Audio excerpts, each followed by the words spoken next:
अस्सलाम वालेकुम जी। आज का टॉपिक हमारे पास इक्वेशन ऑफ कंटिन्यूटी के बारे में है। हम फ्लूइड डायनामिक्स का चैप्टर पढ़ रहे हैं। लास्ट लेक्चर में हमने आइडियल फ्लूइड की कंडीशंस देखी थी।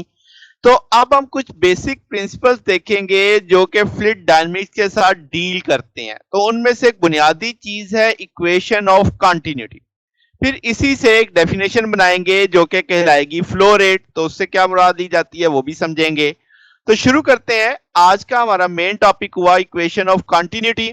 अब बुनियादी तौर पे ये बेस करती है law of conservation of mass पे। हम जानते हैं कि मैस कंजर्व रहता है। तो आपके पास आइडियल फ्लूइड का मैस भी नहीं बदलता जब वो फ्लो कर रहा होता है। यानी कि अगर किसी पाइप में से पाइप स्ट्रीमलाइन फ्लो चल रहा है तो आपके मैस में कोई बदलाव नहीं आएगा। सादा सादा बात करें, जितना मैस एंटर होगा उतना मैस बाहर आएगा। तो जनाब, अब इस सोच के तहत हम एक रिलेशन बनाने जा रहे हैं जो कि इक्वेशन ऑफ कंटिन्यूटी कहलाएगा। अगर मैं कहूं कि इसको डिफाइन किया जाए तो हम कहेंगे भाई क्रॉस सेक्शनल एरिया और जो स्पीड ऑफ फ्लूइड है, इन दोनों चीजों का हासिल ज़रब हमेशा कांस्टेंट रहता है। यानी कि जो हमारा पाइप है उसका जो एरिया है और जो उसमें से गुजरने वाले फ्लूइड की वेलोसिटी है, इन दोनों को जहां भी पाइप के किसी हिस्से में भी इन दोनों चीजों को ज़रब देंगे तो जवाब सेम आएगा। यानी कि A1 V1 बराबर होगा A2 V2। जैसे आप एक पाइप देख रहे हैं, ये वेरिएबल क्रॉस सेक्शनल एरिया का है। आपको शुरू में एरिया ज्यादा दिख रहा है, बाद में एरिया कम दिख रहा है। यहाँ पे वेलोसिटी का वेक्टर देखो तो आपको छोटा दिखाया गया है, यहाँ पे वेलोसिटी का वेक्टर बड़ा दिखाया गया है। ये चीज कह रही है कि आपके पास ए और वी का हासिल ज़रब बराबर रहना चाहिए। तो जब एरिया बड़ा था तो वेलोसिटी कम थी, जब एरिया कम हुआ तो वेलोसिटी ज्यादा हो गई। इसका मतलब एक फैक्टर बढ़ेगा तो दूसरा कम हो जाएगा। तो इसीलिए मैंने लिखा कि आपके पास एरिया और वेलोसिटी का हासिल ज़रब कांस्टेंट होगा। v यहाँ पे वेलोसिटी है, a यहाँ पे क्रॉस सेक्शनल एरिया है। अब मैं इसका फार्मूला ड्राइव करता हूं कि भाई ये कैसे बनता है। ये फार्मूला ये तो भी मैंने डायरेक्ट लिख दिया।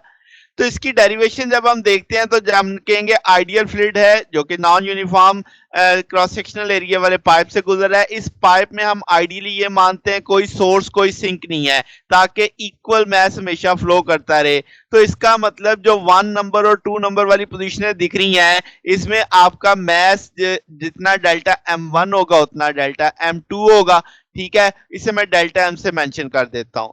हम मैस को वेलोसिटी की मदद से भी तो समझ सकते हैं ना कि डेंसिटी बराबर होती है मैस ओवर वेलोसिटी के। तो यहां से डेल्टा एम बराबर आ जाएगा किस चीज के भाई, delta rho into delta we के। डेल्टा वी यहाँ पे चेंज इन वॉल्यूम को रिप्रेजेंट करेगा। अब चूंकि हम मानते हैं कि आइडियल फ्लूइड है तो इसका मतलब स्ट्रीमलाइन स्टेडी फ्लो होगा। तो आपके पास जैसे जैसे फ्लूइड मूव करेगा वेरिएबल क्रॉस सेक्शन में से, तो जो फ्लूइड का वॉल्यूम है वो A1 में से जो होगा वो बराबर होना चाहिए वो वॉल्यूम जो A2 में से गुजरते वक्त है। इसका मतलब अगर मैं कहूं मुझे वॉल्यूम चाहिए तो आप कहोगे area into delta x. Delta x आप देख सकते हैं इस विड्थ को कहा जा रहा है, यानी आपने जो एक पैच एरिया का कंसीडर किया है। अब डेल्टा एक्स निकाला जा सकता है वी डेल्टा टी से, यानी ये चौड़ाई जो देख रहे हो, थिकनेस देख रहे हो, तो ये वी डेल्टा टी से निकाली जा सकती है। S is equal to V T का कंसेप्ट लगाया बुनियादी तौर पे। तो डेल्टा एक्स की कीमत अगर मैं लगा दूं तो डेल्टा वी बराबर आ जाएगा एरिया वेलोसिटी डेल्टा टी।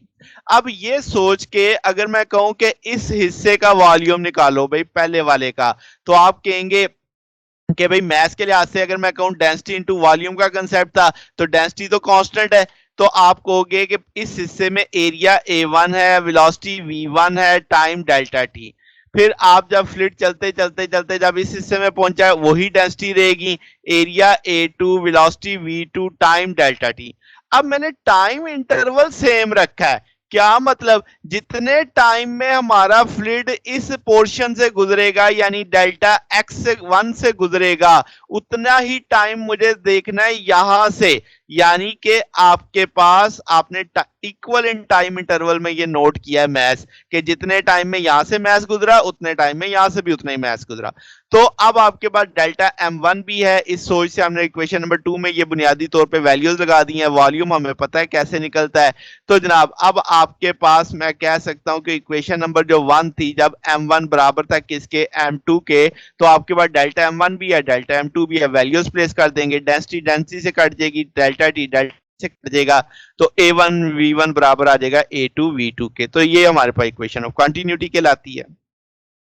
अब यहां से अगर मैं सोचूं कि आपके पास ए स्पीड ऑफ फ्लूइड और क्रॉस सेक्शनल एरिया आपके इनवर्सली प्रोपोर्शनल बनते हैं, क्योंकि हासिल ज़रब कांस्टेंट रखना है ना, एक चीज बढ़ाओगे तो दूसरी कम करनी पड़नी है। इसका मतलब अगर स्पीड बढ़ा रहे हो तो क्रॉस सेक्शनल एरिया कम करना पड़ेगा। एरिया इनवर्सली प्रोपोर्शनल है 1/v के।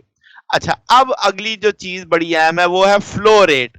अब जैसे हमने कहा कि जो वॉल्यूम है जो फ्लूइड का पास करता है किसी भी यूनिट टाइम में पाइप में से, वो अब अगर यूनिट टाइम के अंदर जब भी देखेंगे, यानी वॉल्यूम का चेंज यूनिट टाइम के अंदर वो हमेशा कांस्टेंट आएगा और वो बराबर होगा किसके, यानी आप कहोगे area into velocity delta we over T. अगर आप इसकी डायमेंशन बनाते हैं तो वो rate of change of volume वाली ही आती, यानी एरिया और वेलोसिटी की डायमेंशन अगर आप बनाए ना, एरिया की यूनिट मीटर स्क्वायर, वेलोसिटी के यूनिट मीटर पर सेकंड, तो मीटर स्क्वायर मीटर से ज़रब खाएगा तो मीटर क्यूब हो जाएगा, मीटर क्यूब पर सेकंड आ जाएगा।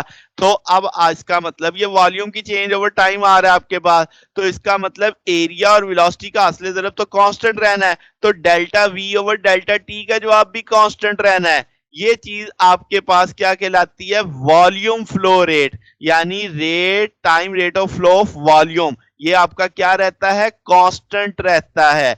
बात समझ आएगी। तो इस तरीके से भी इक्वेशन ऑफ कंटिन्यूटी को समझाया जा सकता है। अब ये एक स्केलर चीज है, यूनिट मैंने आपको समझा दी है कि मीटर क्यूब पर सेकंड बनते हैं। इसी फार्मूले में अगर थोड़ा सा बदलाव करें कि आपके पास जो एरिया और वेलोसिटी को मैं इसी तरफ रखता हूं, जो वॉल्यूम हम जानते हैं क्या होता है, मैस ओवर डेंसिटी लिखा जा सकता है, डेंसिटी को क्रॉस कर दो दूसरी तरफ तो डेंसिटी एरिया वेलोसिटी बराबर आ जाएगा मैस पर सेकंड।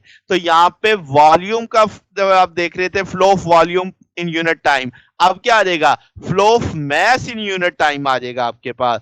तो ये भी इक्वेशन ऑफ कंटिन्यूटी की ही एक शक्ल आपके पास आ जाएगी। डेंसिटी एरिया और वेलोसिटी का हासिल ज़रब भी हमेशा कांस्टेंट रहेगा, इसको ऐसे भी कहा जा सकता है। अब अगर एक मिसाल देखें कि जो इक्वेशन ऑफ कंटिन्यूटी का कॉन्सिक्वेंस देखें कि जहां पे आपकी ट्यूब नैरो होगी वहां पे स्पीड ज्यादा होगी, जहां पे वाइडर होगी वहां पे स्लो हो जाएगी। यानी अगर आपके पास पानी वाला पाइप है जिससे आप घर फर्श वगैरह धोते हैं, तो अगर आप देखें उसके यानी आप उस पर एक नोजल डाल दें तो इसका मतलब आपने उसका मुंह कम कर दिया, नैरो कर दिया एरिया। अब जब वहां से पानी निकलेगा उसकी स्पीड ज्यादा हो जाएगी। इसका मतलब कि अगर आप यानी पानी जो से गुजर रहा है, यहाँ पे तो मैंने पंच मुंह बंद अंगूठा रख के उसका एरिया कम किया है ना। अगर आप कोई नोजल लगाएंगे तो आप देखेंगे जैसे कार वॉश पे नोजल लगी होती है तो देखा पानी की स्पीड कितनी ज्यादा होती है। तो इसका मतलब ये हुआ कि जो आपकी नेक डाउन करते हैं यानी स्मॉलर डाया करने से आपके पास स्पीड बढ़ जाती है।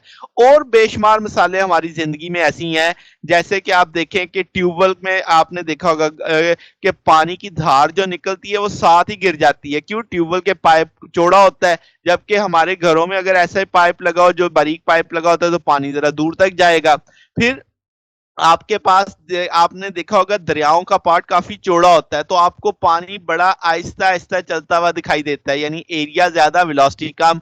वही पानी का बहाव अगर आप किसी नाले या खाले में से देखें तो आपको बड़ी तेज चलता हुआ दिखाई देता है। यानी उसी दरिया या नहर से पानी आए अगर किसी खाले के अंदर तो आपको बड़ी तेज चलता हुआ दिखाई देगा, क्योंकि एरिया ज्यादा हो गया वेलोसिटी कम हो गई। तो सॉरी, एरिया कम हो गया तो वेलोसिटी ज्यादा हो गई। और बेशुमार मिसालें इस तरीके से हम दे सकते हैं। तो आपके पास इसमें एक और इंटरेस्टिंग है, आप जब कभी सैलाब आते हैं तो एक लफ्ज सुनते हैं इतने हजार क्यूसिक पानी चल रहा है।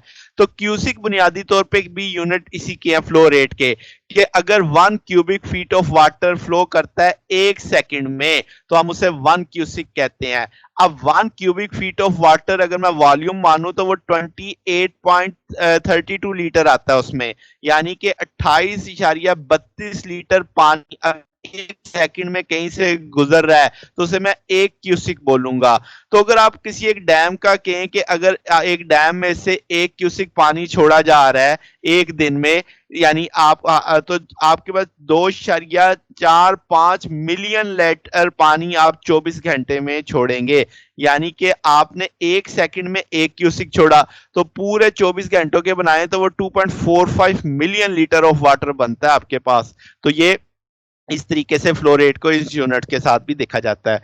तो ये जनाब हमारा आज का टॉपिक था। अगर आपको इसमें कोई बात पूछनी हो, डाउट हो तो नीचे कमेंट्स में पूछ सकते हैं। वीडियो अच्छी लगी हो तो वीडियो को लाइक कीजिएगा, दोस्तों के साथ शेयर कीजिएगा, चैनल को भी सब्सक्राइब कर दीजिएगा।